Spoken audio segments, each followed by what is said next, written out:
अवधूत चिंतन श्री गुरुदेव दत्त श्री स्वामी समर्थ महाराज की जय। श्री स्वामी समर्थ सर्व ताई आणि दादांना तुमचं सर्वांचं स्वामी समर्थ माझी आई या चॅनेलमध्ये स्वागत आहे। आजचा दिवस स्वामी महाराजांच्या कृपेने तुमचा सुखाचा आनंदाचा जाओ हीच स्वामीचरणी प्रार्थना करून आजच्या व्हिडिओला सुरुवात करूया। तर आज आपण आजच्या व्हिडिओमार्फत बघणार आहोत की गुरुपुष्यामृत म्हणजे काय। तर 24 जुलै गुरुवारपासून तुम्हाला 24 दिवस या गुरुपुष्यामृतच्या दिवशी पासूनची तुम्हाला दिवे लावण्याची सेवा करायची आहे। तर ही सेवा खूप प्रभावी आहे। तर त्याआधी बऱ्याच ताईंना गुरुपुष्यामृत म्हणजे काय हे माहीत नसतं, तर आज आपण सर्वात आधी ते जाणून घेणार आहोत। तर बघा, जेव्हा पुष्य नक्षत्र गुरुवारी आल्यास येतं तर त्या योगाला गुरुपुष्यामृत असे म्हणतात। मग बघा, पुष्य नक्षत्राला सर्व नक्षत्राचा राजा मानला जातो आणि या नक्षत्रा दिवशी या गुरुपुष्यामृत या योगावर तुम्ही जे काही काम करतात सर्व मंगल कार्यासाठी हा योग खूप शुभ मानला जातो। मग या गुरुपुष्यामृता दिवशी तुम्ही काहीही खरेदी करू शकता। बघा, तुम्ही या योगावर सोनं खरेदी करू शकता, चांदी खरेदी करू शकता, त्याचबरोबर तुम्ही समजा गाडी खरेदी करू शकतात किंवा कुठेतरी जागा तुम्ही घेतला आहे ती जागा खरेदी करू शकतात, स्वतःचं घर घेऊ शकतात। त्याचबरोबर ज्यावेळेस तुम्ही सोनं चांदी खरेदी करतात तर त्या दिवशी त्या योगावर तुम्ही ही जर वस्तू कोणतीही वस्तू खरेदी केली तर त्याची वृद्धी होते असे मानले जाते। सोने जर तुम्ही घरी आणल्यास देवासमोर ठेवून त्याची महालक्ष्मीची जर पूजा तुम्ही केली तर त्यामुळे हे सोने अक्षय टिकते आणि वाढत जाते, ती कधीही मोडण्याची वेळ तुमच्यावर येत नाही। आणि या योगावर घर वाहन सोनं चांदी तसंच तुमचा जो काही उद्योगधंदा आहे किंवा व्यवसाय आहे किंवा तुम्हाला बंद पडलेला व्यवसाय नव्याने सुरुवात करायचा आहे तर त्याच्यासाठी हा योग खूप शुभ मानला जातो। प्रत्येक कामासाठी हा योग गुरुपुष्यामृत हा योग खूप शुभ मानलेला जात आहे। पण समजा लग्न हा जो काही आहे तर हे सोडून बाकी सर्व काही कार्यासाठी लग्न कार्य सोडून बाकी सर्व कार्यासाठी हा दिवस खूप शुभ मानला जातो। या दिवशी दानधर्मसुद्धा करण्याला खूप महत्त्व आहे। ज्यावेळेस आपण दानधर्म करतो तर त्यावेळेस जे काही आपल्याला पुण्य लागतं तर त्याच्यामुळे सुद्धा आपल्या जीवनात खूप चांगले दिवस आपल्याला येतात, आपल्याला आशीर्वाद मिळतो। त्याचबरोबर आपण जी काही वस्तू खरेदी करतो तर ती वस्तू आपल्याकडे कायमची टिकून राहते आणि अक्षय टिकते ती वस्तू आपल्याकडे। मग त्याच्यामुळे गुरुपुष्यामृत हा योग खूप महत्त्वाचा आणि हा योग खूप चांगला मानला जातो। हा योग गुरुवारी आल्यासच या योगाला गुरुपुष्यामृत असे म्हणतात। तर हे झालं आपलं गुरुपुष्यामृत म्हणजे काय। तर आपण 24 जुलै दिवशी गुरुपुष्यामृत आहे तर गुरुवारपासूनच तुम्हाला 24 दिवसाची सेवा करायची आहे। तर ती सेवा का करायची म्हणजे या सेवेने तुम्हाला काय फायदे होणार आहेत तर ते सुद्धा आपण जाणून घेऊया। बघा, आता बऱ्याच वेळेस काय होतं की आपले स्वतःचे हक्काचे पैसे अडकलेले असतात, आपण कुणाला तर उसने दिलेले असतात, मग ते पैसे आपले स्वतःच्या हक्काचे अडकलेले असतात तर ते पैसे आपल्याकडे यावे त्याच्यासाठी सुद्धा ही सेवा तुम्ही करू शकतात। त्याचबरोबर डोक्यावर जे काही कर्ज आहे तर तुम्ही कर्जबाजारी खूप झालात तर तुमच्या डोक्यावरचं कर्ज कमी व्हावं त्यासाठी तुम्ही ही सेवा करू शकता।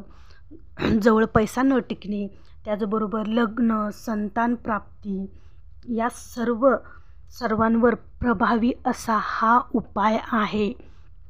तुम्ही जर हा उपाय केला तर कितीही मोठी तुमची समस्या असो, कितीही मोठी अडचण असो, तुम्ही जर ही दिवे लावण्याची विशेष सेवा जर केली तर तुम्ही त्या अडचणीतून बाहेर निघाल, तुम्हाला त्या अडचणीतून मार्ग मिळेल आणि या सेवेने तुमची हक्काचे पैसे परत मिळतील, तुमच्यावरचं डोक्यावरचं कर्ज कमी होण्यास मदत होईल आणि तुमच्याकडे पैसा टिकून राहील आणि जे काही तुम्ही संतान प्राप्तीपासून वंचित आहात किंवा लग्न जुळत नाही किंवा मनात जोगं घर तुम्हाला मिळत नाही, आणखीन बरेच जे काही प्रॉब्लेम आहेत, तर त्याच्यासाठी तुम्ही ही सेवा करू शकतात.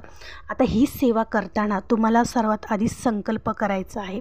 बघा, 24 तारखे गुरुवार आहे, तर गुरुवारपासून तुम्हाला लगातार 24 दिवस ही सेवा करायची आहे. तर तुम्हाला संकल्प करायचा आहे, गुरुवारी संकल्प करायचा आहे. तामण घ्यायचं आहे, उजव्या हातात अक्षदा, फूल आणि पाणी घेऊन तुम्हाला तुमचं नाव सांगायचं आहे, गोत्र सांगायचं आहे. गोत्र माहीत नसेल तर कश्यप गोत्र असं म्हणायचं आहे. आणि जी काही तुमची इच्छा आहे ती इच्छा तुम्हाला सांगायची आहे, ज्याच्यासाठी तुम्ही ही दिवे लावण्याची विशेष सेवा करणार आहात. तर ती इच्छा तुम्हाला बोलायची आहे, सांगायची आहे आणि अशा प्रकारे तुम्हाला संकल्प सोडायचा आहे.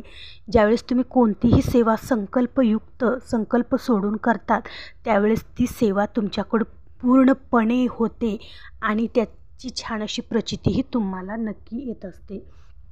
तर आता ही झाली संकल्प. तुम्ही संकल्प सोडला. आता मग तुम्हाला बघा, आता तुम्हाला या सेवेसाठी काय लागणार आहे ते बघणार आहोत आपण. तर तुम्हाला या सेवेसाठी एक दिवा लागणार आहे. मग तो दिवा असं नाही की दिवा चांदीचाच पाहिजे, सोन्याचाच पाहिजे, असं काहीही नाही. तुम्ही मातीचासुद्धा दिवा घेऊ शकतात, पणतीसुद्धा घेऊ शकतात, साधी तुम्ही स्टीलचीसुद्धा पणती घेऊ शकतात किंवा पितळीचीसुद्धा जी तुमच्याकडं अवेलेबल आहे ती पणती तुम्ही घ्यायची आणि त्याच्यावर ही सेवा करायची आहे. बघा, आरती कोणतीही तुम्ही आरती घ्या, पणती घ्या, कसली पण असू द्या, ती साधी पण असली तरी पण चालते. असं काही नाही की चांदीचीच असावी, भारीच असावी, असं काही नाही. कोणती पण तुम्हाला आरती घ्यायची आहे आणि तो दिवा घ्यायचा आहे आणि त्या दिव्यामध्ये वात लावण्यासाठी तुम्हाला तिळाचं तेल घ्यायचं आहे. बघा, शक्यतो तुम्ही या सेवेसाठी तिळाचं तेल खरेदी करून आणा. 24 दिवसासाठी तुम्ही तिळाचं तेल आवर्जून वापरा. जमलंच तर तुम्ही तुपाचा दिवासुद्धा लावू शकता. तुपाचा दिवासुद्धा तिळाचा किंवा तुपाचा या दोन्हीपैकी कोणतंही एक तुम्ही वापरू शकता. जर दोन्हीही तुम्हाला शक्य नसेल तर तेलाचा सहित तुम्ही वापर करू शकतात. तर हे झालं दिवा. आता नंतर वात कोणत्या प्रकारची पाहिजे बघा, तुम्ही मोठी वाती, लांबक्या वाती घेऊ शकतात, फुलवाती घेऊ शकतात किंवा वातीचा जो काही बंडल असतो तो घेऊ शकतात. कोणत्याही प्रकारची वात तुम्ही घेऊ शकतात. आता सेवा कशी करायची आणि सेवा नेमकी कोणती करायची, तर बघा, तुम्हाला देवघरासमोर बसायचं आहे. आता फक्त दिवा लावायचं आणि झाली सेवा असं नाही. दिवा लावून तुम्हाला सेवाही करायची आहे, तरच तुम्हाला या सेवेचा मेवा मिळणार आहे. तर बघा, आता तुम्हाला काय करायचं आहे, चढत्या क्रमाने 12 आणि उतरत्या क्रमाने 12 असं 24 दिवस तुम्हाला हे दिवे लावायचे आहेत. आता चढत्या क्रमाने 12 म्हणजे कसं, तर बघा, तुम्हाला काय करायचं आहे, पहिल्या दिवशी ज्या दिवशी तुम्ही ही सेवा सुरू करणार आहात त्या दिवशी पहिल्या दिवशी तुम्हाला दिवा घ्यायचा आहे. त्याच्यामध्ये जे काही तुमच्याकडे तेल आहे अवेलेबल ते तेल तुम्हाला त्या दिव्यात ओतायचं आहे आणि पहिल्या दिवशी तुम्हाला त्याच्यात एक वात घालायची आहे आणि तुम्हाला जी मी सेवा सांगणार आहे ती सेवा करायची आहे.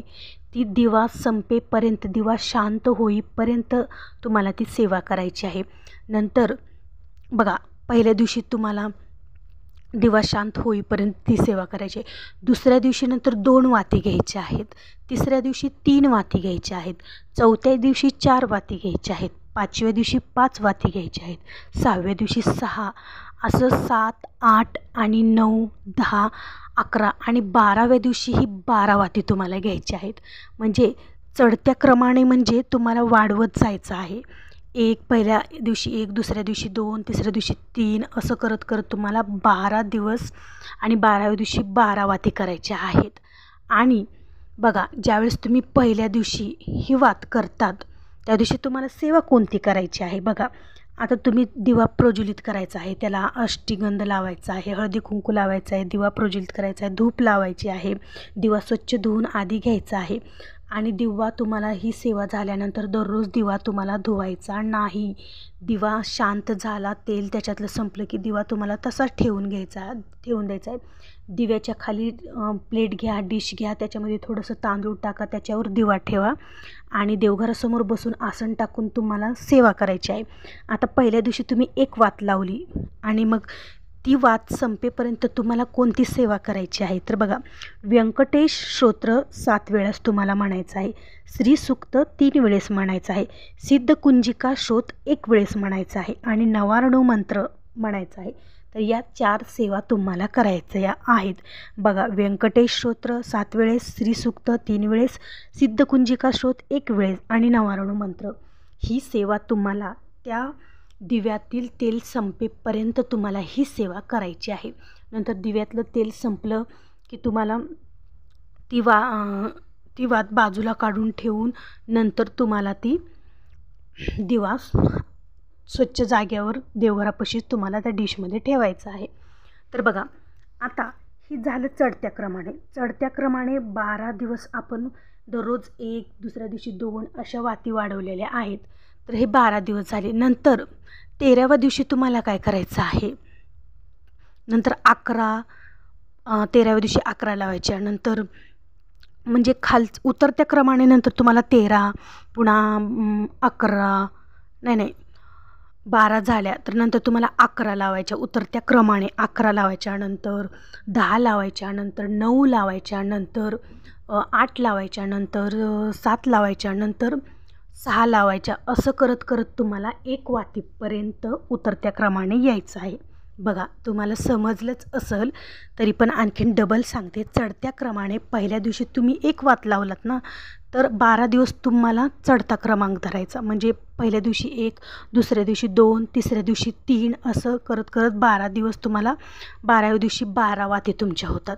नंतर 13व्या दिवशी तुम्हाला काय करायचं आहे, 11 वाती लावायची आहेत, नंतर 10 लावायची आहेत, नंतर 9 लावायची, नंतर 8 लावायची, नंतर 1 असं करत करत 1 म्हणजे असं 24 दिवस तुम्हाला अशा प्रकारे या वाती दिवे लावायची आहे आणि याची सेवा करायची आहे. आणि मनोमन तुम्हाला ही प्रार्थनासुद्धा करायची आहे की ज्याच्यासाठी तुम्ही ही सेवा करत आहात तर ती सेवा तुमची पूर्णपणे पूर्ण व्हावी, निर्विघ्नपणे पूर्ण व्हावी, याच्यामध्ये काहीही विघ्न येऊ नये. आता बघा, 24 दिवसामध्ये महिलांना मासिक धर्म येतो, तर तुम्ही त्या 4-5 दिवस स्किप करून नंतर ही सेवा आणखीन लगातार करू शकता. त्याचबरोबर सुतक जर विटाळ काय आला तर तुम्ही ही सेवा पुन्हा नव्याने सुरू करू शकतात. तर ही सेवा अशा प्रकारे तुम्हाला लगातार 24 दिवस करायची आहे. आणि ही सेवा करत्या वेळेस तुम्हाला मनामध्ये एकच विश्वास ठेवायचा आहे की तुम्ही ही सेवा पूर्ण होईपर्यंत तुमची जी काही इच्छा आहे किंवा जी काही अडचण आहे तर ती अडचण तुमची दूर होणार, मार्ग मिळणार तुम्हाला. आणि तुमचे जे काही अडकलेले पैसे आहेत, हक्काचे पैसे आहेत, ती तुम्हाला नक्की मिळतील. डोक्यावरचं कर्ज तुमचं नक्की कमी होईल. फक्त या सेवेने, इतकी सेवा ही प्रभावी आहे. फक्त विश्वास ठेवा, तुमची ह्या सेवेचं फळ तुम्हाला मिळणारच. कारण गुरुपुष्यामृत हा योग खरंच खूप म्हणजे खूप महत्त्वाचा आहे आणि हा योग खूप छान असा आहे. या योगावर तुम्ही जे काही सेवा करचाल तर त्या सेवेचं फळ तुम्हाला खूप चांगलं मिळणार आहे. तर 24 जुलैपासून गुरुवारपासून 24 दिवस तुम्हाला या योगावर दिवे लावण्याची विशेष सेवा करायची आहे. जी काही तुमची इच्छा आहे ती इच्छा सांगून तुम्हाला ही सेवा करायची आहे. आणि गुरुपुष्यामृताच्या योगावर तुम्हाला कोणकोणत्या आणखीन सेवा करायच्या आहेत तर त्याचा पण व्हिडिओ आपल्या चॅनेलवरती नक्की, ज्या काही लहान मोठ्या ज्या काही प्रत्येक सेवा आहेत गुरुपुष्यामृताच्या योगावर करायच्या तर त्या तुमच्याबरोबर मी नक्की शेअर करीन. तर आजचा हा पहिला गुरुपुष्यामृतचा व्हिडिओ तुम्हाला कसा वाटला नक्की कमेंटमध्ये सांगा. आणि व्हिडिओ जर आवडला असेल तर एक लाईक नक्की करा. तर भेटू पुन्हाच अशा एका नवीन व्हिडिओसोबत, नवीन माहितीसोबत आणि गुरुपुष्यामृतच्या योगाच्या नवीन सेवेसोबत. तोपर्यंत सर्व ताई आणि दादांना श्री स्वामी समर्थ.